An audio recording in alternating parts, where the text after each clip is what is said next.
नमस्कार प्यारे विद्यार्थियों, एक बार फिर से स्वागत है आप सभी विद्यार्थियों का इस पार्ट के अंदर।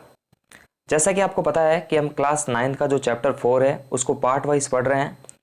तो देखिए इस पार्ट के अंदर जो है हम आपके ये क्वेश्चन सॉल्व करेंगे जो पेज नंबर शायद 52 पे है। एक बार मैं चेक करके आपको बता देता हूँ। तो ये जो क्वेश्चन है वो आपको सॉल्व करके बता देता है 53 पे है, माफ़ करेगा। तो पेज नंबर 53 के जो क्वेश्चन है मैं आपको सॉल्व करवाने जा रहा हूँ। दोनों ही बहुत ही इंपॉर्टेंट क्वेश्चन है और एग्जाम की दृष्टि से जो है आ सकते हैं। तो चलिए स्टार्ट करते हैं इन दोनों क्वेश्चंस को। आप इनका स्क्रीनशॉट आराम से ले सकते हो। तो देखिए हमारा यही क्वेश्चन था कि केनाल किरणें क्या है। देखिए वैसे केनाल किरणों के बारे में जो है विस्तृत जानकारी हमारे को हाई क्लासों में मिलेगी, लेकिन फिलहाल 9th क्लास के लेवल के हिसाब से ये परिभाषा आप रटा मार लीजिए या फिर इसे आप सीख लीजिए। तो सिंपल ऐसा ही समझ लीजिए कि 1886 के अंदर ई गोल्डस्टीन ने एक नए विकिरण की खोज की जिसे उन्होंने केनाल किरणें या केनाल रे के नाम से मतलब पुकारा या फिर उन्हें कहा जाता है। तो देखिए रे का मतलब क्या होता है, किरणित होती है, जैसे एक्स रे।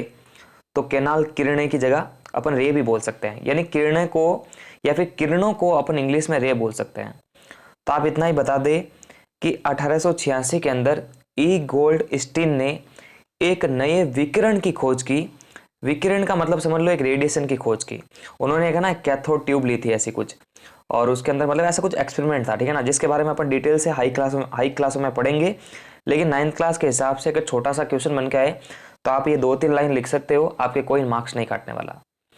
तो ये किरणें ई गोल्डस्टीन द्वारा 1886 में खोजी गई और ये किरणें धनावेशित थी। ऐसा पूछा जा सकता है कि केनाल किरणें ऋणात्मक है या फिर धनात्मक है, तो अपन बोल सकते हैं धनावेश है, उन पर धन आवेश है, जिनके द्वारा अंततः दूसरे अपरमाणु कणों की भी खोज हुई। तो अपने को पता है कि परमाणु के अंदर जो धनावेशित भाग है वो कौन सा है, प्रोटॉन है। तो वो भी क्या है, अपरमाणु की है। तो अपन बता सकते हैं कि केनाल किरणों की हेल्प से प्रोटॉन की भी खोज की गई थी, ठीक है। उसके बाद बढ़ते आगे, आपका सेकंड क्वेश्चन भी लेते हैं। तो देखिए सेकंड क्वेश्चन कुछ इस प्रकार से आपका रहने वाला है। यदि किसी परमाणु में एक इलेक्ट्रॉन और एक प्रोटॉन हो तो इस पर कोई आवेश होगा या नहीं होगा। तो आप खुद सोचो, आप खुद सोचिए। अगर हमारे पास में एक इलेक्ट्रॉन है, एक प्रोटॉन है। अब अपन जानते हैं कि इलेक्ट्रॉन पर चार्ज माइनस का होता है और प्रोटॉन पे चार्ज प्लस का होता है। तो प्लस माइनस अगर दोनों एक समान ही है तो दोनों एक दूसरे को काट देंगे, मतलब परमाणु उदासीन हो जाएगा। दोनों आवेश एक दूसरे को संतुलित कर देंगे। दोनों के जब मान बराबर है तो वो परमाणु ऑटोमेटिकली उदासीन हो जाएगा, मतलब उस पर आवेश नहीं होना चाहिए। तो अपन एक बार चेक कर लेते हैं इसकी परिभाषा किस प्रकार से आप लिख सकते हैं कि अपना मार्किंग हो जाए। तो अपन लिख सकते हैं कि नहीं, परमाणु में कोई आवेश होगा ही नहीं, क्योंकि इलेक्ट्रॉन और प्रोटॉन अगर आवेश में बराबर है तो दोनों एक दूसरे के मान को संतुलित करेंगे। दोनों कट जाएंगे तो कोई आवेश होगा ही नहीं, आवेश शून्य हो जाएगा।